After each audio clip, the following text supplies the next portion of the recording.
en los que Acaz puso su confianza, Dios da una figura de esperanza. ¿Cuál es esa figura? Versículo 1 de Isaías 11. Saldrá una vara del tronco de Isaí y un vástago retoñará de sus raíces. Un vástago es una ramita chiquita. Entonces, tenemos que imaginarnos la escena, ¿no? Un bosque lleno de troncos caídos. No queda ni un árbol, puros troncos caídos. Y en medio de todos esos troncos hay un tronco que está caído. Y de ahí está saliendo una ramita nada más. Un vástago, una rama pequeña.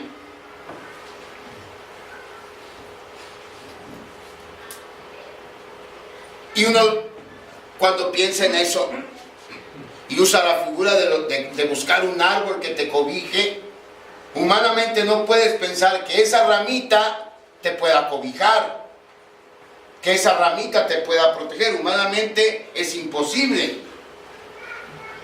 Pero esa es la respuesta que le da Dios a Judá. Esa ramita va a ser tu ayuda. Esa ramita es tu esperanza. Hermanos, porque cuando confiamos en Dios, la ayuda viene de manera inesperada, del lugar más inesperado. Ese es el punto de este primer versículo. Humanamente, lo más prudente era hacer lo que Acaz hizo, buscar la ayuda con un poderoso. Pero lo que Dios quiere es que nosotros, como gente suya, encontremos la fuente de ayuda, no en poderes terrenales, por más seguros y convenientes que sean. Quiere que hallemos nuestra esperanza y nuestra ayuda en Él. Por eso es esta imagen de una rama brotando de un tronco caído. Es pequeña, es aparentemente insignificante, es improbable, pero Isaías la señala como la esperanza de parte de Dios para su pueblo. Y al hacer esto, Isaías apunta al Señor Jesucristo. ¿Por qué? Es decir, esa rama de la que habla Isaías es el Señor Jesucristo. Fíjense cómo dice, una rama ¿de qué tronco? Del tronco de Isaí. ¿Quién es Isaí? ¿O quién fue Isaí? El papá del rey David, ¿no? El rey David era del linaje de Isaí. Entonces, en otras palabras, lo que Isaías está diciendo es que la ayuda para el pueblo de Dios va a venir del linaje del rey David. Dios va a enviar un siervo fiel que ayudará a su pueblo, que será la esperanza de su pueblo y que descenderá del linaje de Isaí, del linaje de David. Ahora, ¿por qué decimos que se está refiriendo al Señor Jesucristo? Si vamos al libro de los Hechos, ahí el apóstol Pedro está hablando del Señor Jesús cuando les predica por primera vez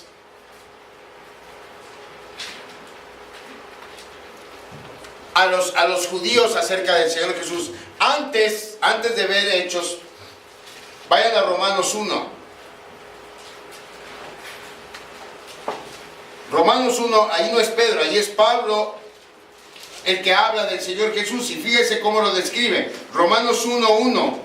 Pablo, siervo de Jesucristo, llamado a ser apóstol, apartado para el evangelio de Dios, que él había prometido antes por sus profetas en las santas escrituras, acerca de su Hijo, nuestro Señor Jesucristo, que era del linaje de ¿quién? De David. Que era del linaje de David, según la carne.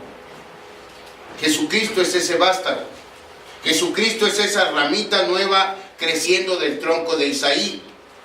Jesucristo es la esperanza de nosotros como pueblo de Dios.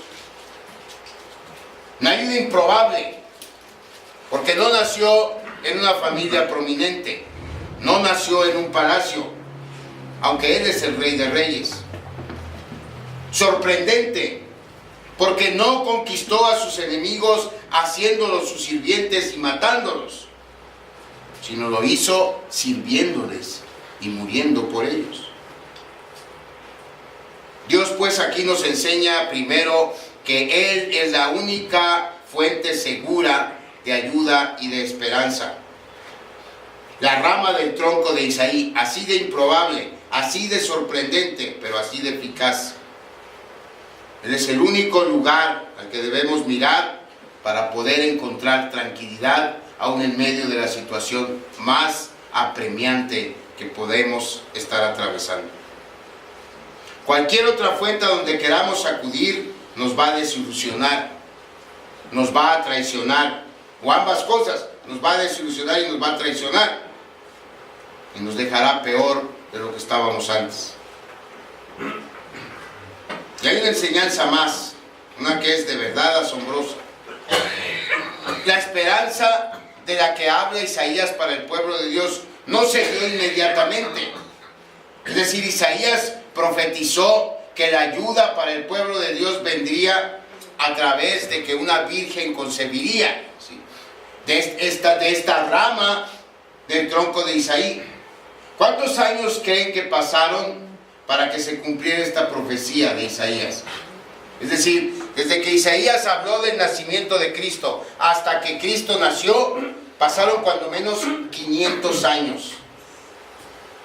500 años. Es decir, la situación de Israel se puso peor antes de mejorar. Y humanamente entonces pudiéramos decir, pues es que entonces Dios se tardó en mandarle la ayuda, si la necesitaban ya, porque ya el rey de los asirios los tenía oprimidos, y se tardó 500 años, como que se le hizo tarde. No es así.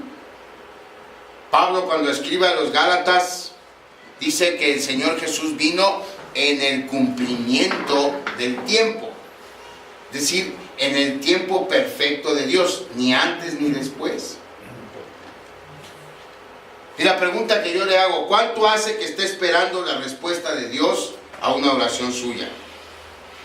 ¿Cuánto hace? ¿Un mes? ¿Un año? ¿3 años?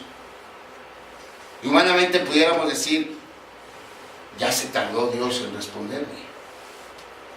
Y esto nos enseña que la respuesta de Dios llega, y llega en el momento justo.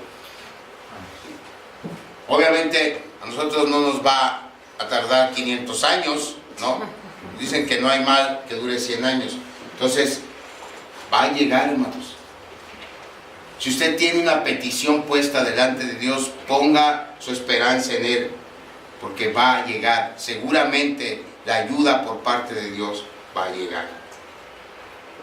En segundo lugar, los versículos del 2 al 5 describen el carácter de este rey que será la ayuda del pueblo de Dios. Isaías 11, del 2 al 5. Y reposará sobre él el espíritu de Jehová, espíritu de sabiduría y de inteligencia, espíritu de consejo y de poder, espíritu de conocimiento y de temor de Jehová. Y le hará entender diligente en el temor de Jehová. No juzgará según la vista de sus ojos, ni arguirá por lo que oigan sus oídos, sino que juzgará con justicia a los pobres, y arguirá con equidad por los mansos de la tierra. Y herirá la tierra con la vara de su boca, y con el espíritu de sus labios matará al impío. Y será la justicia cinto de sus lomos, y la fidelidad ceñidor de su cintura. Este rey es entonces un rey con el corazón inclinado a obedecer a Dios. Noten por favor cómo en el versículo 2 se enlistan siete espíritus que el Mesías va a poseer, pero de los 7 solamente uno está escrito con mayúsculas, y ese es el espíritu de Jehová. Quiere decir que los otros 6 que el futuro ungido de Dios va a tener, los posee como consecuencia del espíritu de Dios que posee. Es decir, que si es sabio, si es inteligente, si es consejero, si es poderoso, si es conocedor de todo y de todos, y si es temeroso de Dios, es porque el espíritu de Jehová mora en él. ¿Y de quién dice la Biblia que mora el espíritu de Jehová en él? Ahora sí, cuando Pedro le predica a Cornelio acerca de Cristo, En el libro de los Hechos, capítulo 10, en el versículo 37, Pedro le dice: vosotros sabéis lo que se divulgó por toda Judea, comenzando desde Galilea después del bautismo que predicó Juan, cómo Dios ungió ¿con qué? Con el Espíritu Santo y con poder a Jesús de Nazaret, y cómo éste anduvo haciendo bienes y sanando a todos los oprimidos del diablo. ¿Por qué? Porque Dios estaba con él. El rey que Judá conocía en ese entonces era Acaz, alguien que ni de lejos ni de cerca estaba por reunir los atributos que se mencionan en Isaías 11:2. Acá solo le importaba una persona, acá solamente le importaba él mismo. El futuro rey al que se refiere Isaías, en cambio, traerá justicia, dice la Biblia, a los pobres e igualdad para los mansos de la tierra.